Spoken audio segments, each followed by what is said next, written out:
Okay, that'd be good. But you can see in the feed right now the goggles. How do they feel on your head? They feel really good. I use the HDO2s, and I don't feel any heavier. Maybe a little lighter.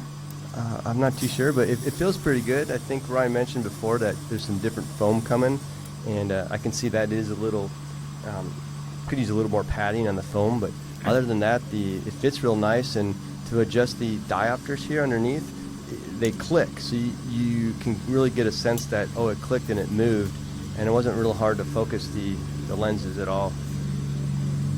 The fan, I can hear the fan, but I don't know if it's the fan or the guy mowing the grass behind me. There's a guy mowing the grass behind you, yeah. Okay. It switched to 8. So they look great. They do. I mean, they look comfortable on your head. You look like Johnny Mnemonic. I feel like if my wife was here, she'd be like, "Hey, how you doing? How you doing?" So these do look great. You heard him say that they're prototypes, so they're working on some of the comfort issues before they release them to the public. But you talked about the knob and how that really. I like this little clicking thing. It just makes you feel like you're doing something. Some feedback confirmation, I guess. The color is really good in there. Let's see. I have a slight prescription, so like I think the lowest you can get on a prescription, maybe 1.25 on the top, and I was easily able to adjust these to focus clearly. I know that's not a lot for some people my age, but yeah, it looks good. The color looks good. Now you see him taking off. You can talk about how this feels. Let me just get it. Yeah, it feels really good. I mean, definitely the colors are more vibrant than flying in analog, and I can see a little bit more clearly. The gate's far off in the distance. Ooh, oh yeah, I forgot we're flying Freedom Spec here. I mean, I could read like that says video aerial systems on the flag. That's pretty. I don't know if that's gonna help me racing or not, but it's definitely clear. I don't feel any, that's just bad piloting. I don't feel like latency or anything. It feels like when I'm turning, the quad's turning. I didn't see any of the lag, almost like the little stutters that you do in the VRX. It doesn't have that. Oh, no stutters on like you get on the VRX, right? The stutters would have that. I don't even know how to explain it. It would have small stutters in it for like a half a frame or a frame or whatever. But he's seeing exactly what we're seeing, and you can see that on the screen. It's just crisp and clear. You're there. You're just there. You're in the metaverse, but in a physical universe, you are flying. But you've got wings. Yeah. Blades is what you got. Blade to blade. Yeah, I haven't said it yet, so I got to say it again. I'm good. It's just yeah. Ryan's talked about that before. The video that you're going to see is going to be a little different. You're going to see what you see on the TV's not. I don't know. Clipped a gate there. That's okay. I did that. It looked like it came on But you can see his head's still perfectly up. Cote has talked about this before. The heaviness of the thing. Can you switch back? Can we switch back? Okay. I'll fly through the TV. We're gonna turtle. There you go. There it is. Turtle power. That was pretty quick. All right, I'm gonna put my head down. Heroes in a half shell over here. Head down mode. Head down mode. So now we got head down mode. So this is a strategy, not a thing. You head down mode. Does that help you fly? Normally fly, so I mean, I figure if I say head down, it's the opposite of Evans, so I can go slower. No. I just want to see Ryan was telling me, no, you have no problem with these goggles with your head down, and I really don't notice any difference in the feed. I think the goggles, I don't know, man. I think they feel a little lighter than HDO2s. I'd be curious to see what they actually are, but I usually don't wear the battery on the side of my head. I usually put it in my pocket, but I really can't feel the weight of the battery on this with these straps. It's really comfortable. I could wear these all day. So it's not the weight of the goggles pulling your head down, no. No. So it seems like, from what Chris is saying, it's the weight of the goggles pulling him down sometimes. Yeah. And these, you say you don't usually have the battery on the side of the goggle, but these do have the battery, and you can't even feel it. No, it's real light, and this is the first time I've actually flown digital. I've never flown digital before, and I could just jump right in and fly this. There's absolutely no, at my skill level, any lag I can tell, or this is fun. I definitely feel like I can see more. I mean, I can see all the pits. Over here, you're probably Yeah. No, this is really enjoyable. I think it just feels a little happier. I mean, everything's just popping in color, and Oh, and that's the other thing. The colors on this are out of this world. yeah, it is really nice. I mean, I don't have the OSD, so just let me know if I need to land, because it's still flying good. Well, it's looking great out there. I mean, the color on the cones there, I mean, those are yellow and orange, right? Yeah, they absolutely are, and they are bright yellow and bright orange, just like they are on the screen right now.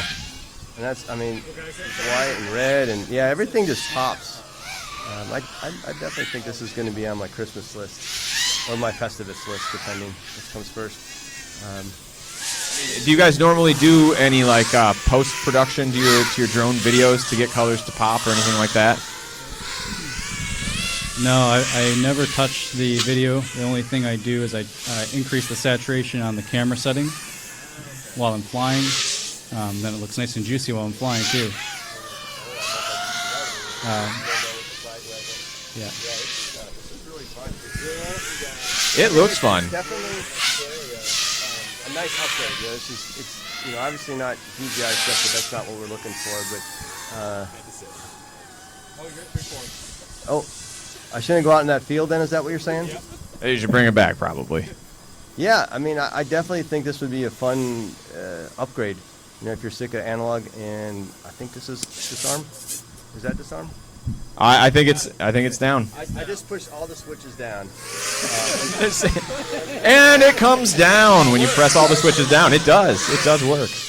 No, that's a good experience. I really like how those move, and Yeah, maybe you want to show the camera the little knobs you were talking about, because that seemed kind of important. yeah, the little correctors there. You know, from the first picture, they look like they stuck out farther, but they're really in a good spot there. Yeah. That's what he's saying. It's purposeful, so that you could feel a click, and you can know that you're getting that thing, and you didn't accidentally bump it and shift the whole thing off. Does the fan always run? Does it need to run? It's all programmable. I just maxed it. Okay, yeah. It's about as loud as the HDO fan at that full speed there. But yeah, very comfortable, and I mean, good reception on it. I don't even know if I was pointing at what I was flying at. I definitely wasn't, because I was behind myself for some of it. And I was pointing at the ground, so that really knocks everything out. But yeah, definitely a good product. I mean, even though it's 3D printed, it still fits really nice. So yeah, I was really excited to come down here, and I'm glad Ryan let me fly it.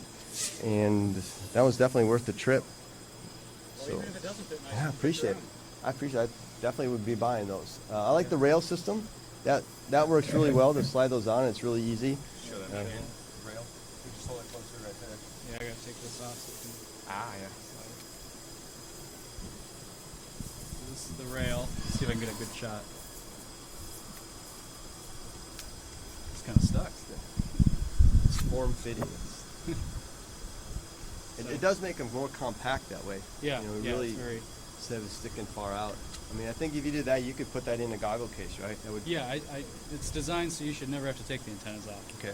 because that's really annoying. Yeah, I would agree. Yeah, it's real annoying to have to take antennas off. No, that was nice. That was a cool thing to do, and I could get used to flying with seeing stuff. It's a real novel feature, right?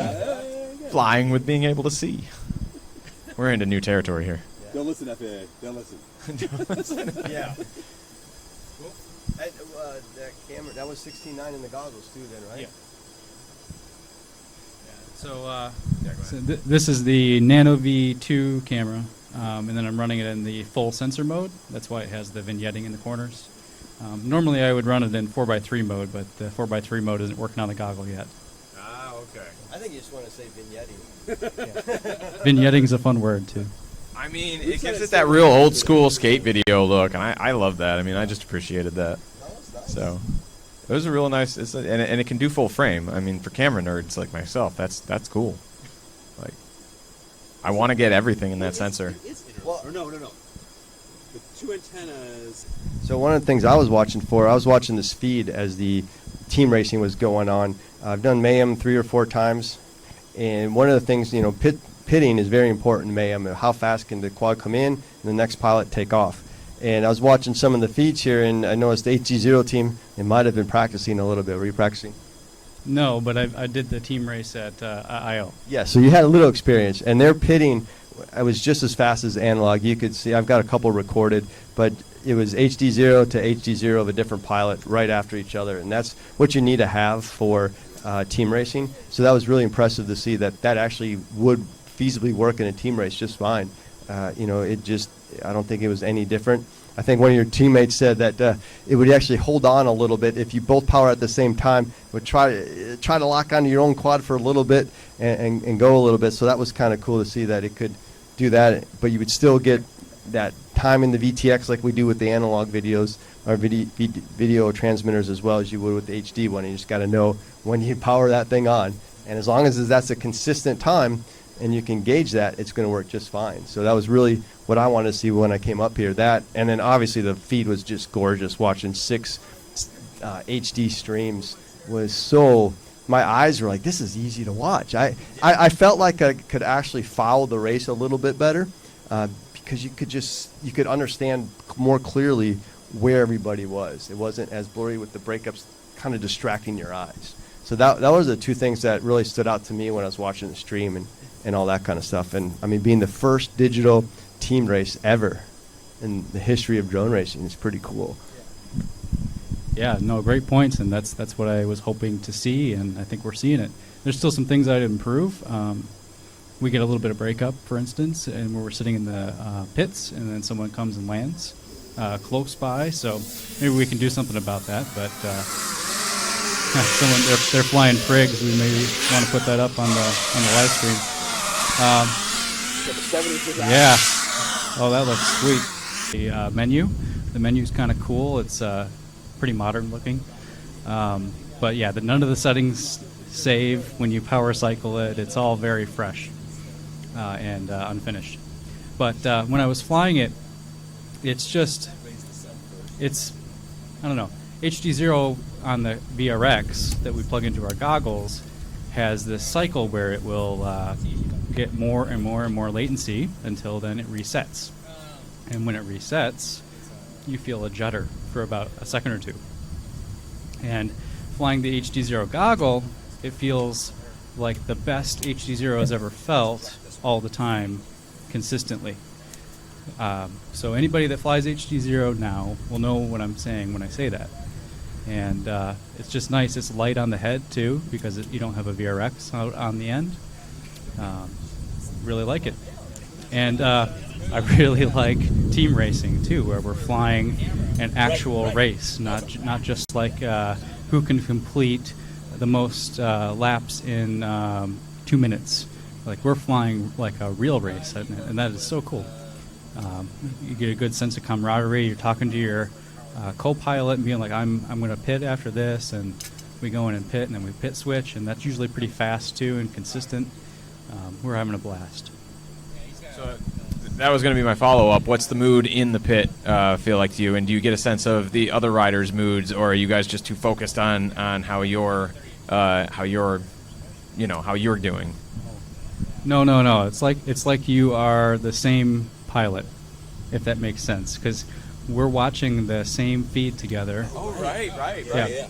So like I'm flying on board with my co-pilot, and I'm being like, oh, that was a good pass, or like, yeah, good move, and at any moment I'm ready to flip my on switch to be able to take over and fly if he crashes. And we're always communicating, and it's a really cool experience.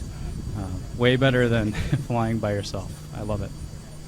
No, I mean, I didn't even think about that, but yeah, so your teammate's just following along in his goggles while you're racing in your goggles, so you really can be ready to go. You really can be there for each other because you're essentially in the cockpit. Who's next question? Who's Goose and who's Maverick then? No, I'm flying with Matt Fender. Obviously, I'm Maverick, and he is Goose.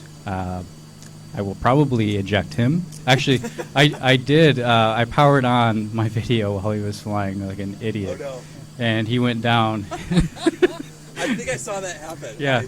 There was a little bit of interference with that. Yeah, I killed Matt. But it's all good. Well, are you guys excited? Oh, yeah. How is the pizza? Is it good? What do we get? What do we get? I mean, we got hot and ready's. Little Caesars for those of you not, Yeah. not in the U.S. Yeah. They're not a sponsor, so you can say whatever you want about it. Yeah, they're There's a question on YouTube. perfectly adequate calories. Yeah. I think that's probably the best advertising I've heard for Little Caesars ever. Like, perfectly adequate calories. That's what the guy should say now. He shouldn't say pizza. He should say calorie, or something like that. Well, the food smells good. I'm sure it tastes good. I'll grab some in a minute. But thank you again for hosting us out here, or for letting us come out here and comment on your drone racing. I know you're usually the one emceeing, right? Are we doing okay? Is there anything you'd like us to say, like blade to blade or anything like that? Yeah, no, we're all saying back there in the pits, like, wow, this is some of the best commentating we've heard at a drone race, and this guy's never been to a drone race before. So you're doing great. Okay, You should say blade to blade, like minimum once a lap. Okay. See, Yeah. I didn't want to oversay it. I didn't know Yeah. what the ratio. Of No, saying blade to maybe blade is. every other lap. Maybe every other lap. Every Okay. other lap, you I'll work see it in more. you see somebody coming close to another one. You say they're blade to blade. That's what. I'll definitely work it in more. I'm getting more comfortable into seeing what's going on and how people are racing, and also just looking at the, like taking it all in. I know you guys following us on YouTube are seeing all. We're going to give you a full screen of just one coming up, but until then, I've been watching the same thing you guys have. It's a lot to track. So I'll definitely work in more blade to blade there. More blade to blade, always better.